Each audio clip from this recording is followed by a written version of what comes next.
कहानी की शुरुआत शंभू नाम के एक आदमी से होती है। शंभू गांव में बस स्टैंड के पास चिकन पकौड़ों का ठेला लगाता था। उसके पकौड़े इतने स्वादिष्ट थे कि वहाँ हमेशा लोगों की भीड़ लगी रहती थी। बस स्टैंड पास में होने के कारण भी उसे अच्छी कमाई हो जाती थी। जो लोग बस का इंतजार कर रहे होते थे, वे भी आकर शंभू के चिकन पकौड़े खाते और उसकी खूब तारीफ करते। अरे भाई शंभू, मुझे भी जल्दी एक प्लेट पकौड़े लगा दो।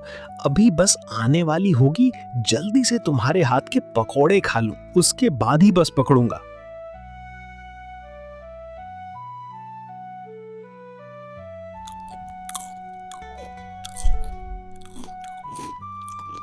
अरे वाह भाई, क्या कहने तुम्हारे चिकन पकौड़ों के।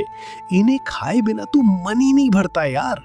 अरे वाह भाई शंभू, तुम्हारे चिकन पकौड़े तो बहुत स्वादिष्ट हैं। एक काम करो, मेरी पत्नी के लिए भी 20 रुपए के पकौड़े पैक कर दो।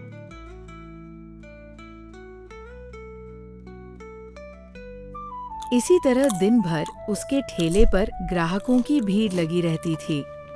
धीरे धीरे शंभू को अपनी सफलता का घमंड होने लगा। उसे लगने लगा कि उससे अच्छे चिकन पकोड़े कोई बना ही सकता, जिस कारण से अब वो किसी से भी ढंग से बात तक नहीं करता था। अरे बेटा, मेरे पास सिर्फ 5 रुपए हैं। क्या इसमें मुझे कुछ मिल सकता है? अरे घंटा कुछ मिलेगा इस 5 रुपए में। इसे क्या सरकारी राशन की दुकान समझ रखा है? कुछ नहीं मिलेगा, चलो निकलो यहाँ से। अरे बेटा, तो फिर मुफ्त में ही कुछ खिला दो। 2 दिन से मैंने कुछ नहीं खाया है। तुम्हें क्या ये कोई धर्मशाला नजर आती है जहाँ मुफ्त में खाना बट रहा हो? कुछ नहीं मिलेगा, जाओ यहाँ से। इसके बाद वह वृद्ध व्यक्ति वहाँ से चला जाता है। कुछ दिनों तक सब कुछ ऐसे ही चलता रहा। एक दिन शंभू सोचता है, अरे क्यों ना मैं अपने चिकन पकौड़ों की कीमत बढ़ा दूं? मेरे पकौड़े लोगों को इतने पसंद हैं कि कीमत बढ़ने के बावजूद भी लोग जरूर खाने आएंगे। आखिर मुझसे स्वादिष्ट चिकन पकौड़े कोई दूसरा थोड़ी बना सकता है।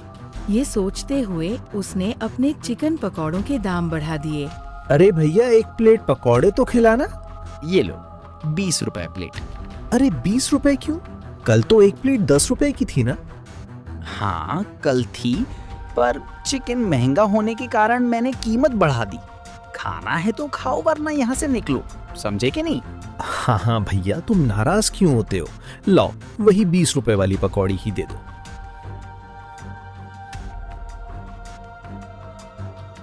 इस तरह कीमत बढ़ने के बाद भी उसके ठेले पर लोगों की भीड़ कम नहीं हुई। एक दिन उसके ठेले पर एक आदमी आता है और कहता है, अरे सुनो, ये चिकन पकौड़े की दुकान है क्या? जी जी साहब, ये चिकन पकौड़े की ही दुकान है। अच्छा, तो एक प्लेट चिकन पकौड़े दो। जी अभी देता हूँ, बस 2 मिनट रुकिए।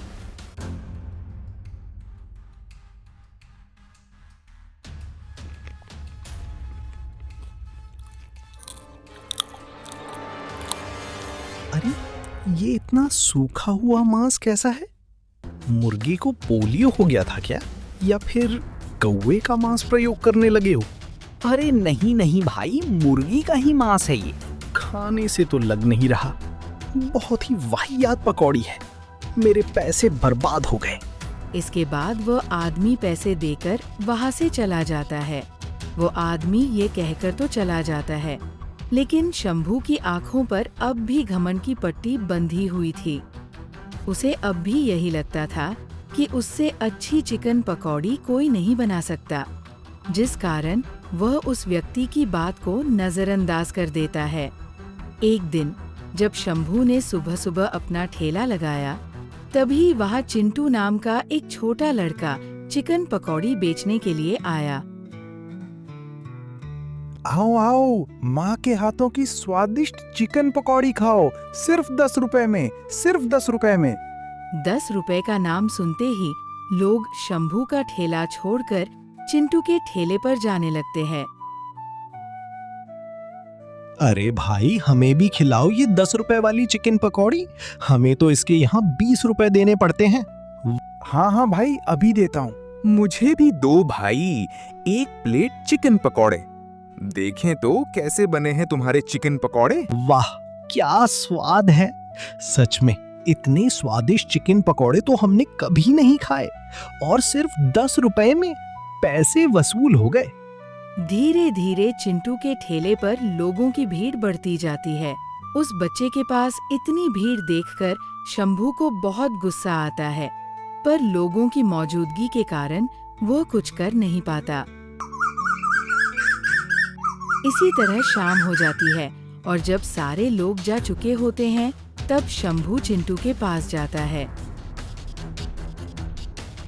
ए बच्चे सुन, जो कोई भी हो अपना ये टोकरा उठा और किसी दूसरी जगह जाकर ये चिकन पकोड़े बेच।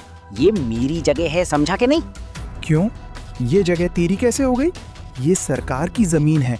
बच्चा समझकर बेवकूफ बनाने की कोशिश मत करो। अच्छा, तू ऐसे नहीं मानेगा? मैं तेरी पुलिस में शिकायत करूंगा, तब तुझे समझ आएगा। हाँ हाँ ठीक है, जो तुम्हें करना है कर लो, लेकिन मैं भी यहाँ से हटने वाला नहीं हूँ, समझे कि नहीं?